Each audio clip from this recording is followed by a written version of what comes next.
Hello, welcome to the Wrestling Show. I'm Doc Allen. So I just recorded this video, and I guess I had camera problems because the whole thing got lost. So just consider that a dress rehearsal for the real thing. And it's a shame too, because I thought the first video came out really well. And oh well, these things happen. So today I'll be covering AEW Rampage for January 21st, 2022. This aired live from the Sports and Entertainment Arena in Washington, D.C. Our hosts were Taz, Excalibur, Ricky Starks, and Chris Jericho. Their opening match, it was Jon Moxley making his in-ring return from rehab versus Ethan Page. Page sent Sky away to take care of business on his own, and he looked good getting the first takedown and flexing his muscles. Moxley then took Ethan to school with a chop fest and nailed a hard back elbow shot. Moxley risked a DQ by biting the forehead, but Ethan fired back with a hard shoulder block. They brawled up against the timekeeper's table, which easily broke in half. So, whoops. Moxley then sent Ethan into the barricade, but took a moment to appreciate the fans. Jericho said that he was remembering how to be Jon Moxley. However, the moment did give Ethan a chance to take advantage of the draping backbreaker. Moxley was going to recover, but missed a head of steam and hit the ring post.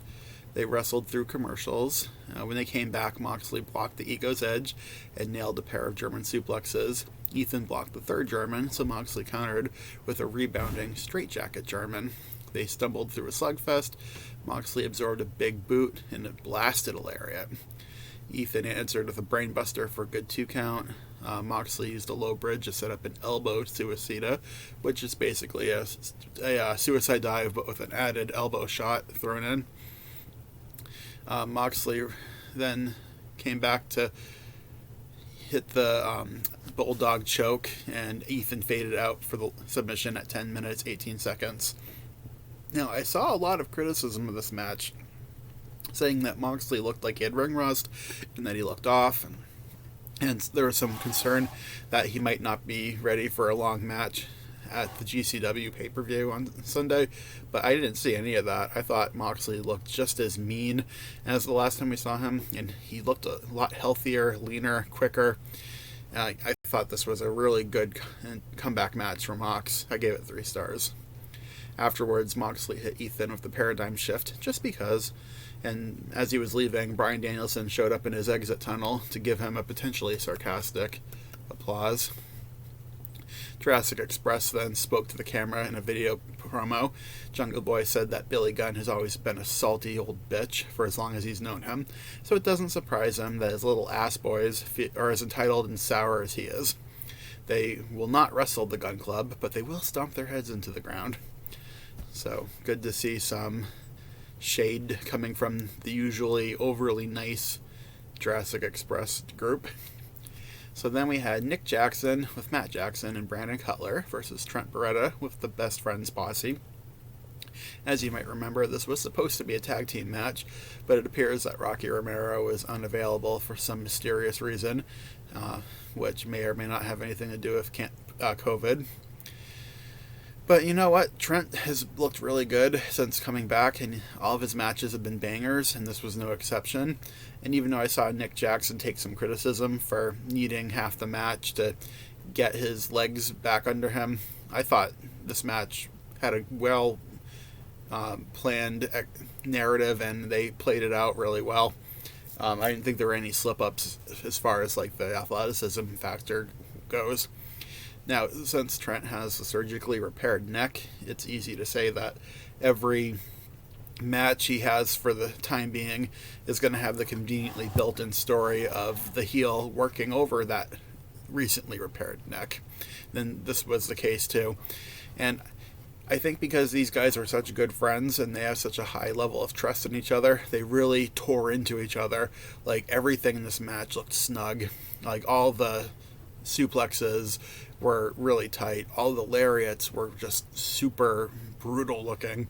Like, especially, I think I would take this match to show anybody who has these unfair assumptions about who the Young Bucks actually are as as wrestlers, because this did not live up to like the flippy spot heavy reputation that the group tends to have.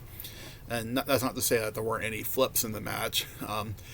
Nick definitely uses flips to try to escape maneuvers, and I don't see how that takes away from anything. But they end up fighting through a commercial, and afterwards they went out to the stage where this was so much better the first time. Trent hit a brutal back suplex. Trent first blocked a swanton bomb with his knees. Trent dished out a deadlift German suplex, followed by a running knee for 2.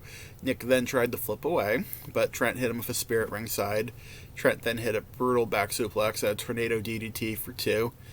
Nick shielded himself with the referee and hit a German suplex, but Trent stood right up to hit another German suplex. So then they took their breather, and the crowd gave them some applause. Nick then used the stage for a roaring elbow and a Canadian destroyer for a hot 2 count. And if you remember, this is the smaller arena, so the stage goes right up to the ring frame. So there's like no distance between them. So Nick then hit a knockout kick and then a bulldog. Trent blocked the super kick and then nailed a half and half suplex, lariat, and pile driver for a somewhat comedic 2 count. I thought that combination of moves should have been the finish, but it kept going. Nick then desperately countered with a backdrop onto the stage, and then he hit a swanton bomb onto the wooden ramp. Nick followed up by moving Trent into the ring for a 450 splash, but Trent kicked out, and I fell for this false finish. As I was typing my play-by-play, I was already writing down 450 splash for the win, so if I fell for it, then that must mean it was a good false finish. So then Nick hit one super kick, but Trent pulled him into Storm Zero and finally got the win at 14 minutes. So this turned into a mini epic, and some of those false finishes walked the fine line between absurdity and drama, while clearly that later one had me hooked, so somebody else might have been just rolling their eyes. I thought it evened out to about 3.5 stars. So then Mercedes Martinez talked to the camera. She said she didn't owe anybody an explanation for her relationship with Jade Cargill, and her first order of business is removing Thunder Rosa from AEW. And I was glad to see this pop up because I was starting to worry that maybe I'd missed this feud playing out on YouTube or something. It feels like this match needs to happen sooner than later, so hopefully it happens at the next Rampage taping because it's not on the Dynamite lineup. So then we had Serpentico versus that cold-hearted, handsome devil Hook. And Hook doesn't like the way that Serpentico shoots streamers from his fingers, and he ambushes him before the bell. Hook then hit an STO, which the crowd approved of. Serpentico scrambled to break an armbar, but Hook caught him for an overhead suplex, and the Red Rum finished at 1 minute 11 seconds. Another great squash for Hook. Afterwards, QT Marshall showed up to run his mouth and complain about Hook being nothing but a delinquent. And Hook just shut him up with a suplex onto the stage and stepped over him, Allen Iverson style. So then Mark Henry hosted the split-screen interview between TBS champion Jade Cargill with Mark Sterling and Anna Jay with John Silver. Jade feels that because she is 24-0 and the first TBS champion, that Anna should feel elated to have a spot with her in the main event. Anna reminds us that she has a dark side, recently having won a match by wrapping barbed wire around her arm and dishing out the Queen Slayer. And tonight, TBS stands for That Bitch Slayer. It's on. Good mic work here. So then our main event was the TBS Championship with Jade Cargill, with Mark Sterling making her first title defense against Anna Jay with John Silver. And if you stop and think about the fact that these two women probably have fewer than 100 matches between them, this was a really good, triumphant match for both of them, because I didn't walk away from this match thinking about how green they were. I walked away thinking about how, like, the spots that needed to look good looked good, and this was kept at just the right length, under 10 minutes. They traded taunts, they traded power for smarts, I guess, because I don't know if that's the right way. Jade has the power game, and Anna definitely was a bit more crafty at times. So they wrestled through commercials, and unfortunately, the commercials did eat up a lot of this match. Only about 5 minutes of it was on the uninterrupted broadcast. But when they came back, Jade had hit a neck drop, but Anna recovered with a flatliner. Mark Sterling left up for a distraction, so Silver grabbed him by the tie and put him down with a brainbuster.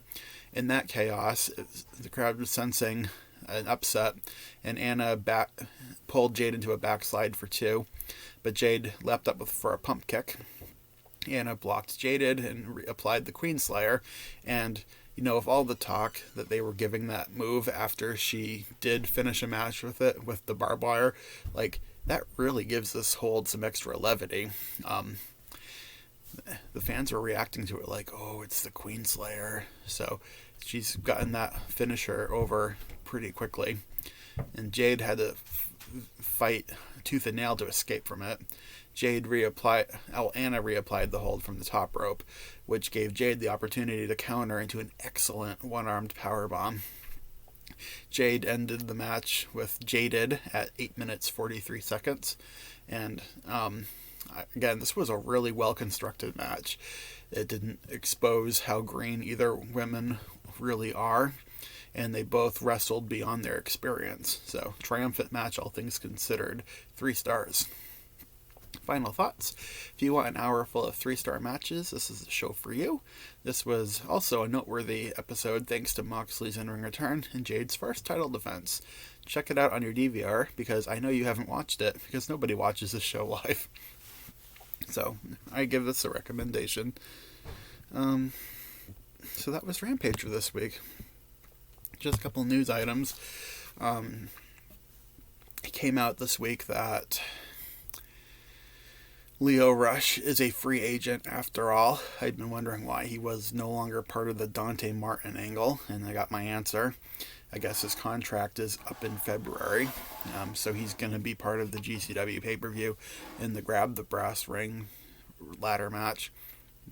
And I think that's a shame, because whatever that conversation between Rush and Tony Khan was after the Big Swole Twitter meltdown, I thought that something positive was going to come out of it, and instead Rush is just leaving, and that's too bad, because Rush is a really talented competitor, and it seemed like there was an opportunity there for Tony and Leo to move forward together and make AEW a stronger company, but I guess we'll have to wait and see what comes of that.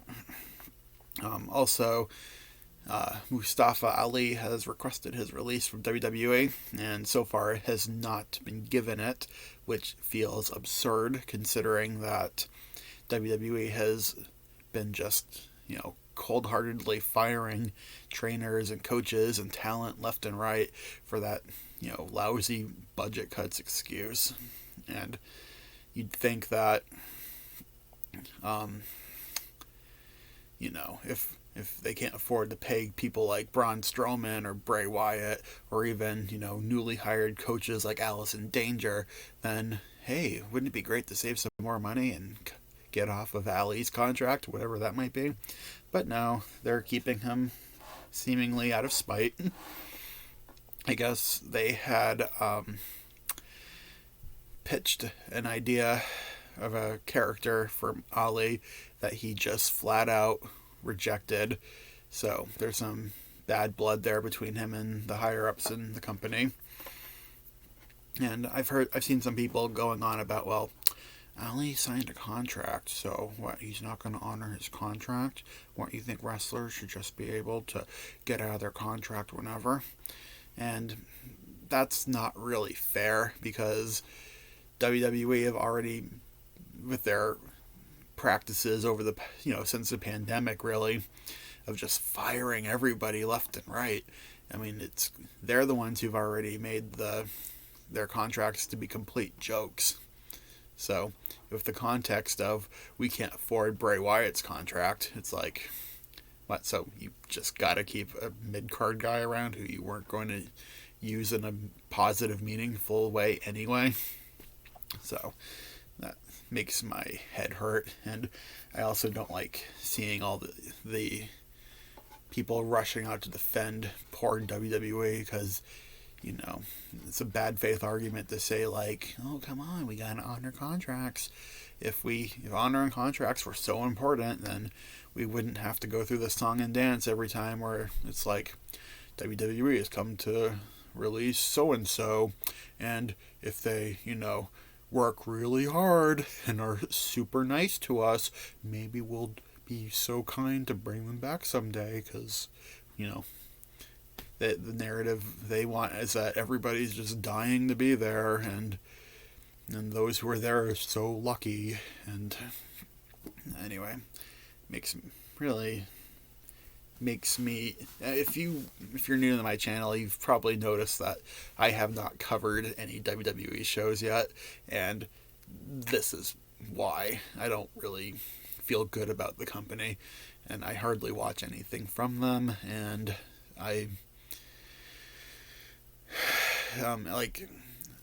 there's this whole thing where it's like, if you don't like WWE, you shouldn't watch them, and it's like, it's hard to watch them.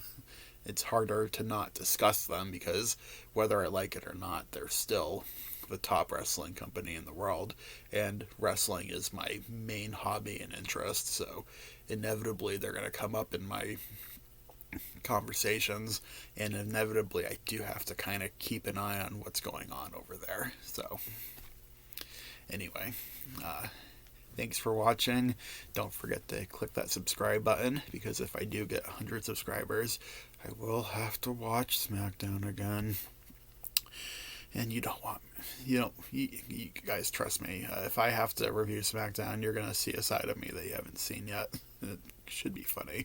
So, I don't really try to be funny, but I get salty. And when I get salty, I say things I shouldn't say. So, anyway, take care of you all.